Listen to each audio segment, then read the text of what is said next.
Pull out your hose and grab your can. We're about to integrate another Pest Geek podcast. Hi, everybody. Frank Hernandez here, and welcome to the Pest Geek podcast, bringing you the latest information on pests, products, and politics from today's leading industry sources to help you start, manage, and grow your pest control business. Hey, welcome back. Welcome back to another edition of the Pest Geek podcast. I am your host, Frank Hernandez, and I hope this podcast is helpful to you. I want to challenge the audience with something. Me and a couple of guys been talking, and we've been talking about this for a while. And I'm not going to, and I decided, I've told you this before, that I'm not going to be taking on any sponsors for our podcast. We never have. We've had one sponsor for a limited time where we promoted one product, and that's Pest Routes. And that's it. That's the only sponsor that we've ever gotten. We don't take any money from anybody right now to do this podcast. And I have permanently decided that that's going to be the case forever. So you can call me on this and say, no, you changed your mind. I said, no, we're not going to take on any sponsors. We're going to create our own products. And when I mean products, things that help you grow as a pest control professional, training services. We're going with the academy that we're going to be selling. A lot of people are calling me, hey, are you doing consulting? I'm not doing consulting right now. Too busy with the business. Don't have the time to take on a consulting gig. But it is something that we're looking at possibly for next year. Okay? Because I do get a lot of calls, emails, and people asking me, hey, and we're looking at doing some of that in some areas, but not yet. Well, the one thing that we have decided to do is, because there are other people on this podcast besides me that we don't make a living from the podcast. We make our living from our jobs. We make our living from the business that we have, and we don't do any selling of products, here. And Steven does a lot. I mean, he gives away a lot of content. So what I have decided to do to help those that want to come on and participate on this podcast and contribute as much as me and Steven does, is to create what we did was I created a Patreon account. Okay. And Patreon is a place where you can go, and if you feel that this podcast is delivering great value to you, I don't want to put banner ads in my website. I don't want to trash my website with marketing. I want this to be a place where we can honestly and openly talk about the things in our industry and be transparent and give as much as we can away. And I told you I'm going to give everything away in 2020. We're going to give away the best that we have. I'm prepared to give away the best that I have, the training that I can give, that we can give away. And so we created the Patreon, and you can go to the, patreon.com/pestgeek, and you can set up there, if you feel like giving $1 a month to this podcast so that we can do something more excellent than what we've done and continue to do it, and keep it everything free, where we keep it marketing free, spam free. You guys have never received an email from me saying, hey, you want to buy my product. You guys have never, I've known go on Messenger, even though I have hundreds of people in our group and on my Facebook page. In 5 years that I've been doing this podcast, you've never received an email from me spamming you to sell you anything. I don't believe in that. If I tell you I'm going to do something, I do it.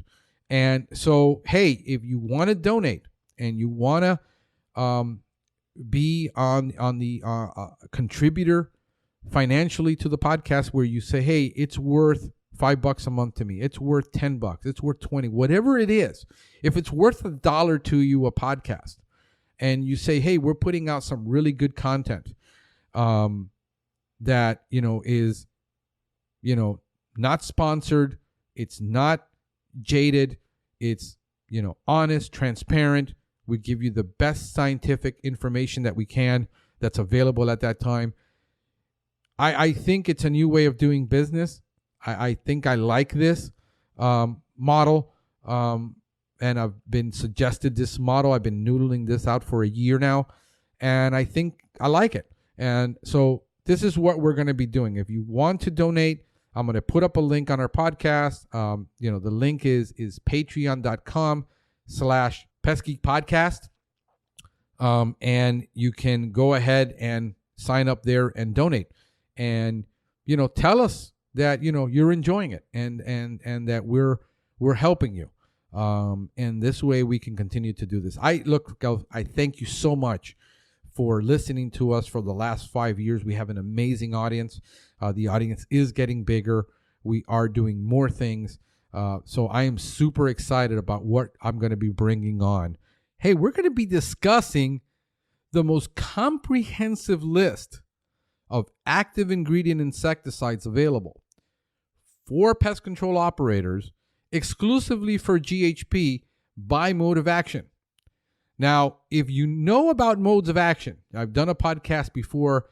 I'm going to try to put a link to it on this podcast. This is going to be a very extensive list. And I'm going to put up a link. You go to the podcast and there's a link to this entire list so you can get it. But it is a very extensive list of products available. I mean, a lot of people think we only have 2 or 3 products available, like, pyrethroids and neonics to do pest control. But the reality is that out of the list of 32 insecticidal mode of actions from IRAC, that is IRAC, there's 4 unknowns in there. And out of those 32 plus the 4 unknowns, there is actually 13 available for GHP that are available. And we're going to go through the entire list of the 13 with the active ingredients and the product names that are available so that you can have access, basically the knowledge to a lot more products.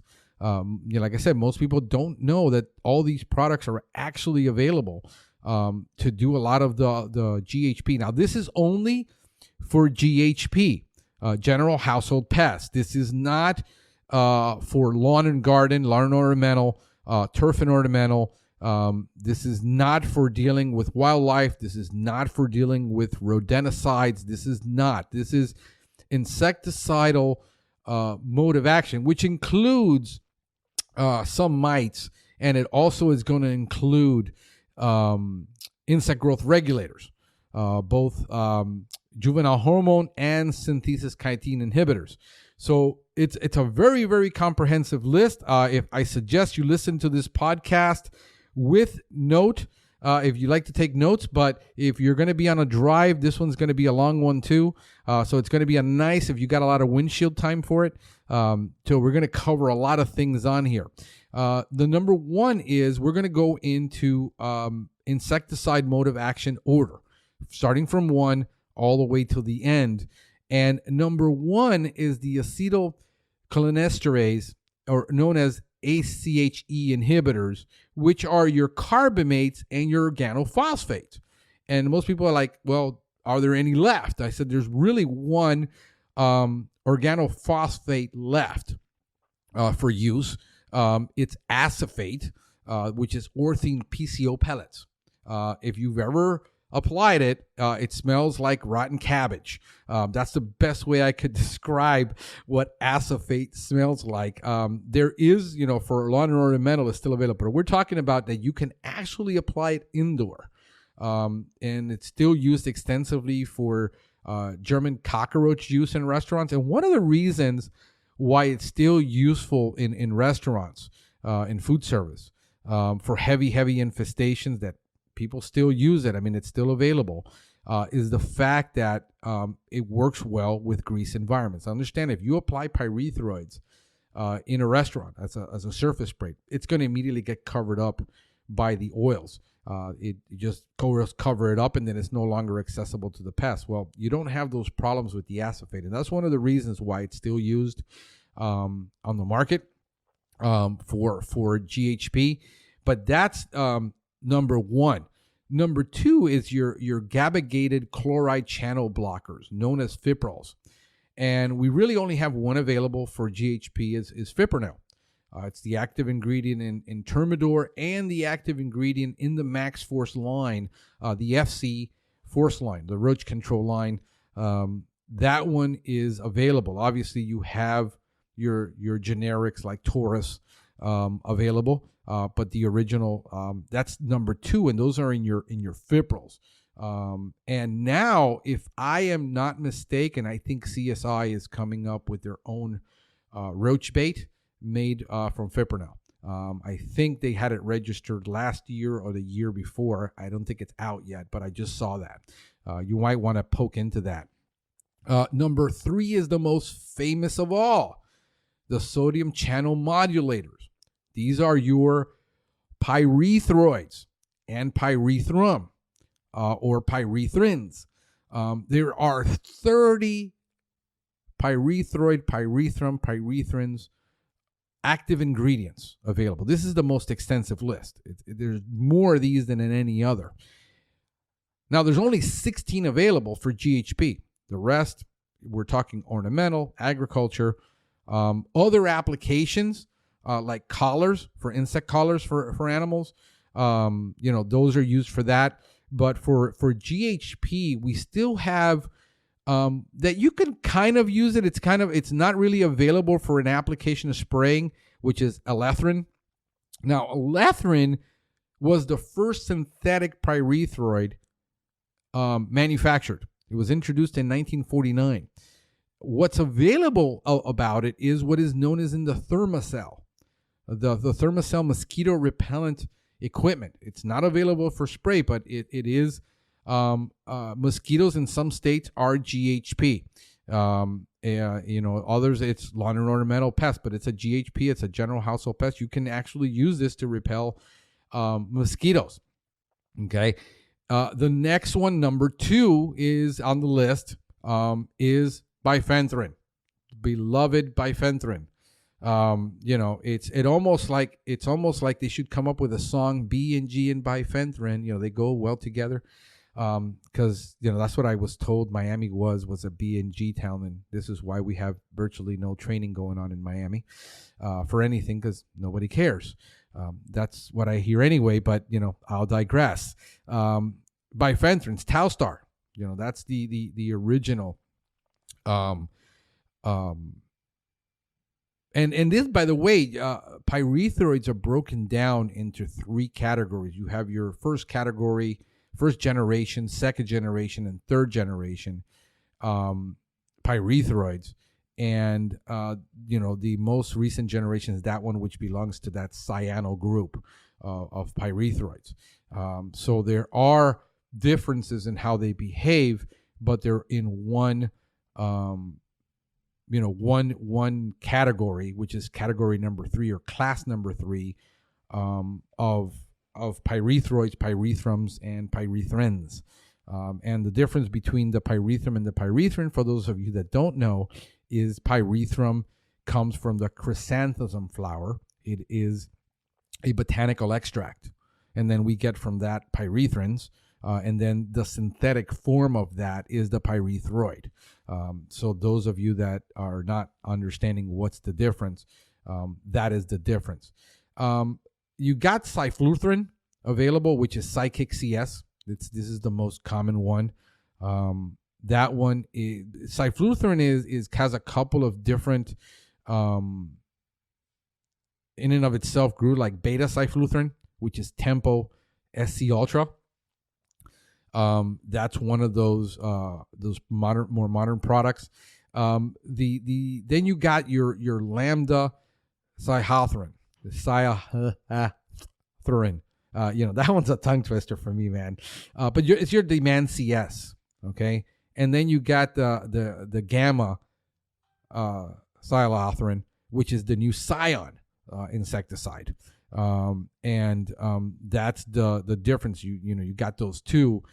Number 7 on the list is Cypermethrin, which is your Demon Max and your Sign-Off. Man, first time I ever used Sign-Off, I wanted to puke. That thing smells so bad. But I remember that, and that's number 7. Then you have Alpha-cypermethrin, and that's in the new Fendona CS. Okay.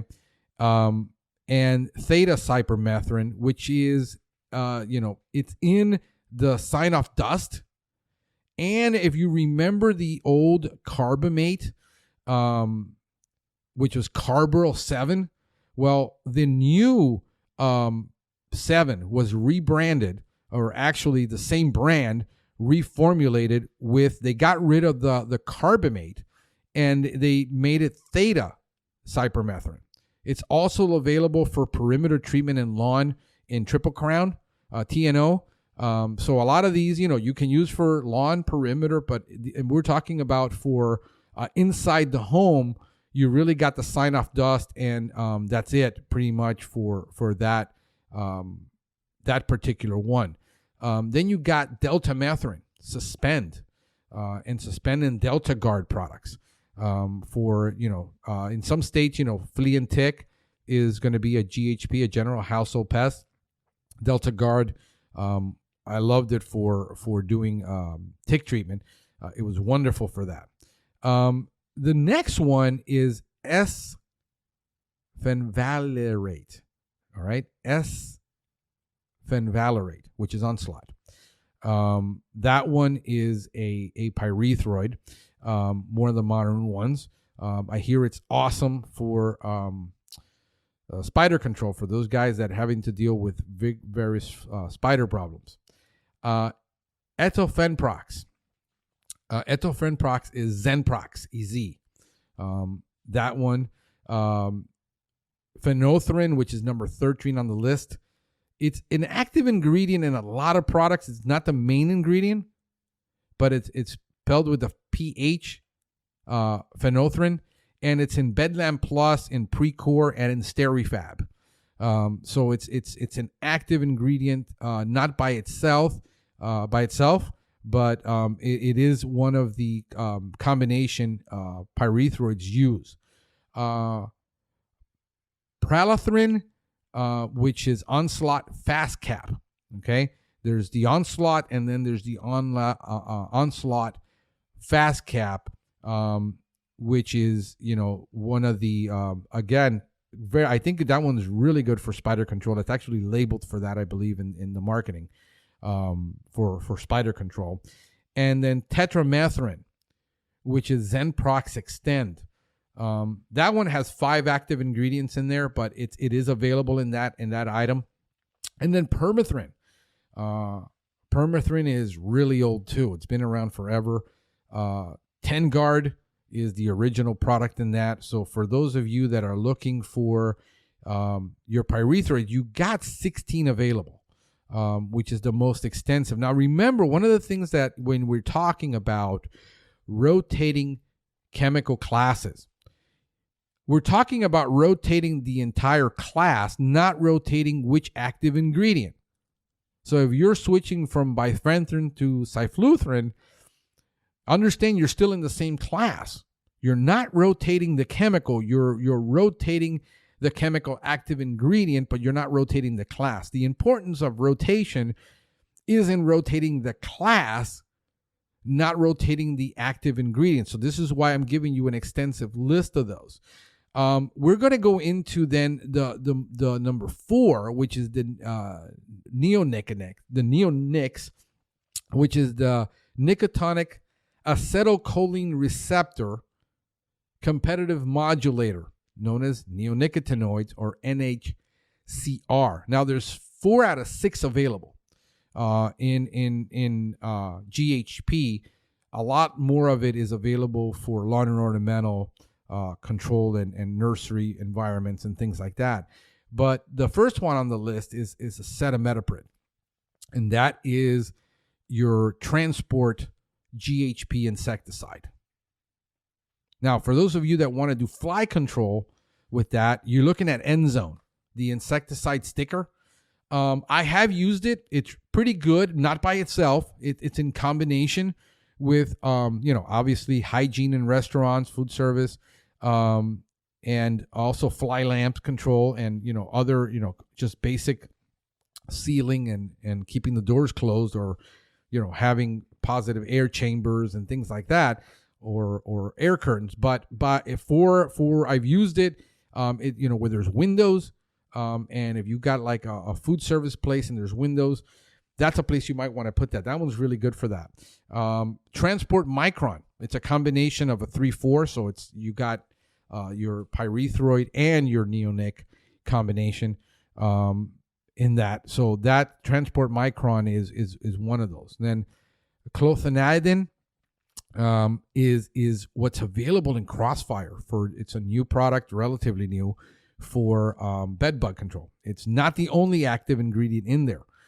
You've got methylfluorethrin and Fipronil butoxide in that. So that's one of them. It's also the one available in Maxforce Impact Roach Gel Bait.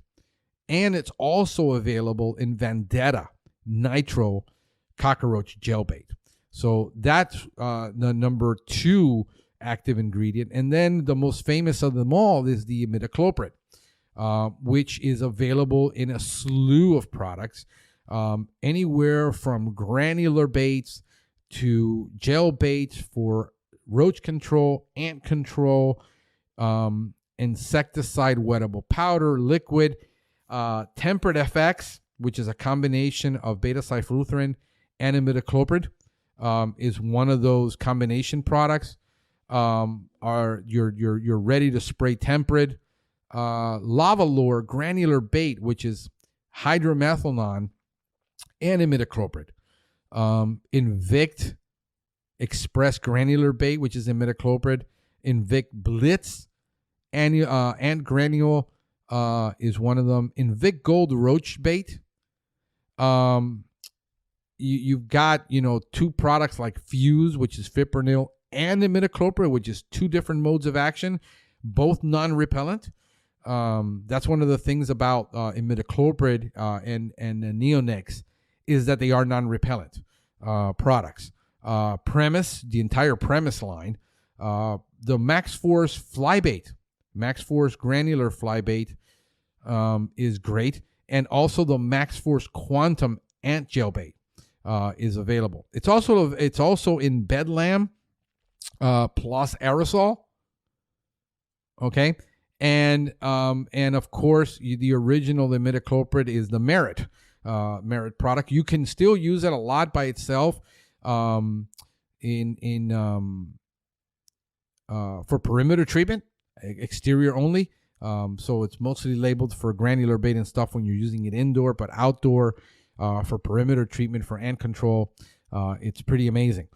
We use that in our rotation, and then Thiamoxazam, Thoxam is basically the Syngenta line, the OptiGuard Flex, the OptiGuard Ant Gel, and the Tandem insecticide, which is Thiamoxazam and lambda-Cyhalothrin. Those 2 are our combination product too. Going into number 6, glutamate gated chloride channel allosteric modulator. These are your ivermectins. And reality is we got really 2 of 5 ivermectins available, and it's an abamectin, one of the active ingredients. The first one is in average dry flowable cockroach bait. It's also available Vendetta plus cockroach gel bait. And then the second ivermectin or ivermectins, is emamectin, which is OptiGuard cockroach gel bait. Okay. And that is pretty much what you have available in that number. In juvenile hormones, we got hydroprene, which is your Gentrol. And you got methoprene, which is your Precor. Gentle for cockroach control, Precor pretty much for flea control. Okay, even though they're mostly they're both juvenile hormone mimics. They seems to be branded for one or the other works better. And then pyriproxyfen is Archer and Nygaard. Great for also outside for mosquito control, because it does hold up a bit better. The transfer on parts per billion is much greater with pyriproxyfen than with hydroprene or methoprene. In number 8, now these are miscellaneous non-specific multi-site inhibitors. These are known as your borates. Okay, and you got borax, boric acid, disodium octaborate, sodium borate, sodium metaborate. This entire line pretty much sums up the entire NICES line and a lot of Rockwell Labs.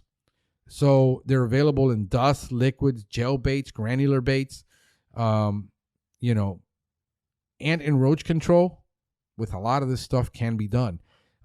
So if you haven't checked out the NICES line on this stuff with the gel baits and also the Rockwell Labs, I'd suggest you really look into that, because borates are very, very low impact for GHP. They work well. A little bit slower on some cases for some things. Some cases, it's the best thing to use.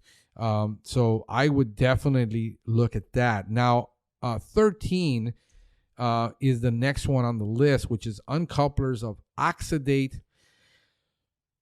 Here we go. Phosphorylation via disruption of proton gradient. Chlorophenapar,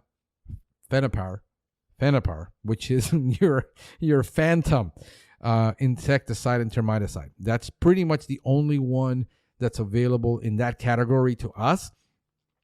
And then we have number 15, which is inhibitors of chitin biosynthesis type 0. There's type 1 also, but type 0 is Novaleron, which is basically your Trilona compressed termite bait packets.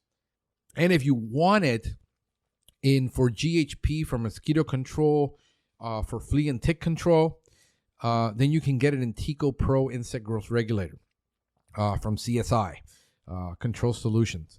That's the only way you're going to be able to get it in a liquid form. There is nothing else available for it. So that's what I would be doing there. Number 20, mitochondrial complex 3 electron transport inhibitor. You only got 1 out of 4 available. It is available, though, in some good products. Hydromethanol is this one. It's number 20. And a Maxforce Complete Granular Bait, awesome product.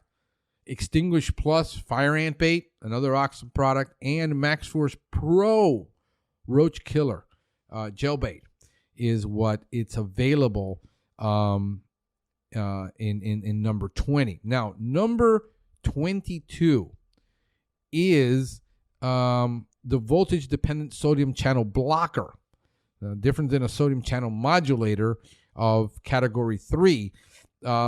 It's Indoxacarb. That's the only one you have.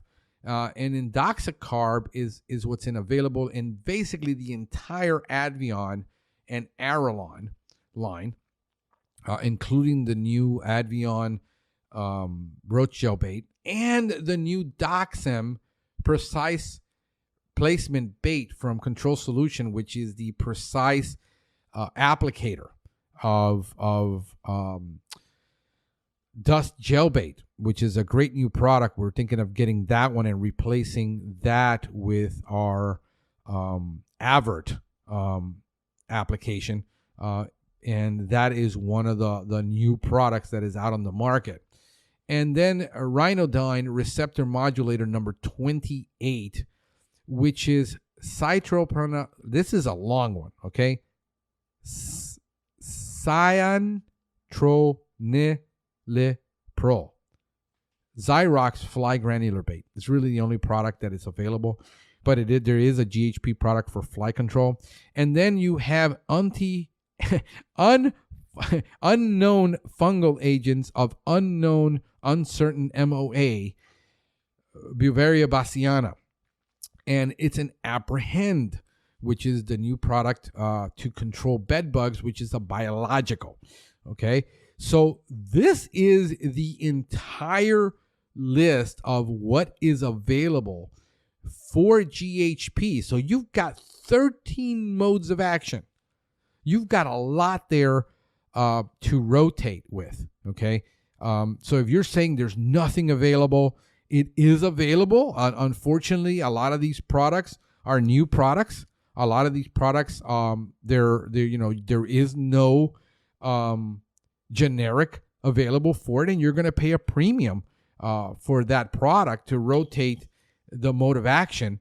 But if you're serious about, being an expert in the field and having multiple modes of action rotation so that you don't have a resistance issue down the line, and even in food service, listen, you might not have a resistance issue. What you have is a bait avertment issue, where the food product in the restaurant is competing with the food product in the bait. And you might need to carry 2 or 3 different gel baits for roaches. I mean, we carry 2 or 3, and we carry 2 or 3 gel baits for ants because we have that issue with the food competing. So a lot of times it's not that they're resistant to the product, it's that they're just simply not eating it. Because the very little resistance issues are actually out there with bait. There isn't a widespread, you might find one, block that they'll find in somewhere in Massachusetts, where they found it in one, usually in public housing, because they're using the same stuff over and over and over and over and over. They're still, the technicians are still using Maxforce FC roach gel with Fipronil,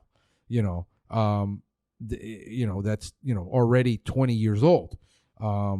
And they're getting a rotation problem. So those are the things that you got to look at in order not to get rotation. But there's a lot of options out there, guys. A lot of this stuff sometimes is overwhelming because you don't want to do a lot of this thinking. But this right here will help you, put stuff into rotation, add a different rotation, add a different spin to it so that you can be more effective. And until next time, have a pestacular day. Thank you for listening to the Pest Geek Podcast. If you have enjoyed the Pest Geek Podcast, please give us a rating, write a review, or subscribe to the channel.